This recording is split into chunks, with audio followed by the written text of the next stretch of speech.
Hi hello friends, welcome back to new video. Bhagyalakshmi serial. ಮನೆಯಿಂದ ಹೊರಗೆ ಇದ್ದಾಗಲೇ ನಾವು ಮಾಡಿರೋ ತಪ್ಪುಗಳು ಅರ್ಥವಾಗುವುದು. ಕುಸುಮ ಯಾಕೆ ಹೀಗೆ ಹೇಳಿದ್ದು?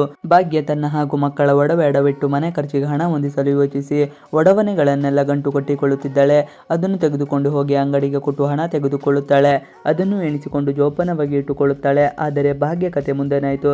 ಸಂಚಿಕೆ ನೋಡಿದರೆ ಉತ್ತರ ಸಿಕ್ಕಬೇಕಷ್ಟೇ. ಇತ್ತ ಭಾಗ್ಯಳ ತಾಯಿಗೆ ಭಾರಿ ಆತಂಕ ಶುರುವಾಗಿದೆ. ಅವಳು ಕುಸುಮ ಮುಂದೆ ಅಳಲು ಕುಸುಮ ಪ್ರೀತಿಯಿಂದ ಬೀಗರಿಗೆ ಗದರುತ್ತಾಳೆ. ಕುಸುಮ ಭರವಸೆ ನೋಡಿ ಭಾಗ್ಯ ತಾಯಿಯ ಆತಂಕ ಮರೆಯಾಯಿತು. ಉತ್ತರ ಗೊತ್ತಿಲ್ಲ, ಕಾದು ನೋಡಬೇಕಾಗಿದೆ.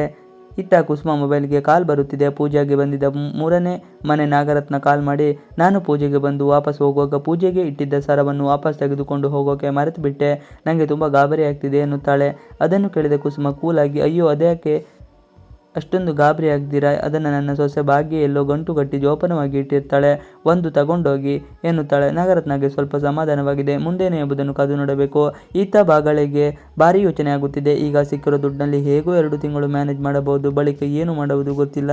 ಈಗ ಅಡವಿಟ್ಟ ಚಿನ್ನವನ್ನು ಬಿಡಿಸಿಕೊಳ್ಳುವುದು ಹೇಗೆ? ಹಣ ಎಲ್ಲಿಂದ ಹೊಂದಿಸುವುದು? ಎಲ್ಲವನ್ನು ಯೋಚಿಸುವ ಭಾಗ್ಯಗೆ ಸಮಸ್ಯೆ ಪರಿಹರಿಸಲು ದಾರಿಯೇ ಕಾಣುವುದಿಲ್ಲ. ಭಾಗ್ಯ ತೀವ್ರ ಯೋಚನೆಗೆ ಬಿದ್ದಿದ್ದಾಳೆ. ಕುಸುಮಗೆ ಯಾವುದೇ ಭಯವಿಲ್ಲ. ತನ್ನ ಗಂಡನ ಪೆನ್ಷನ್ ಹಣದಿಂದ ಮನೆಯನ್ನು ನಿಭಾಯಿಸಬಹುದು ಎಂಬ ಬಗ್ಗೆ ಆಕೆಗೆ ಭರವಸೆ ಇದೆ.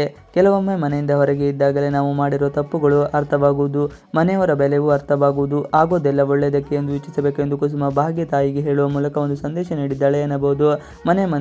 ಮನೆಯ ನಡುನೀರಲ್ಲಿ ಮುಳುಗಿದಂತೆ ಕಾಪಾಡುವ ಹೊಣೆ ಹೊತ್ತ ಭಾಗ್ಯ ಅದನ್ನು ನಿಭಾಯಿಸ್ತಾಳೆ ಎಂಬುದನ್ನು ಕಾದು ನೋಡಬೇಕಾಗಿದೆ. ಇವಿಷ್ಟು ಇವತ್ತಿನ ವಿಡಿಯೋ. ಈ ವಿಡಿಯೋ ನಿಮಗೆ ಇಷ್ಟ ಆದರೆ please like, share and subscribe ಮಾಡಿದೆ. Thanks for watching video.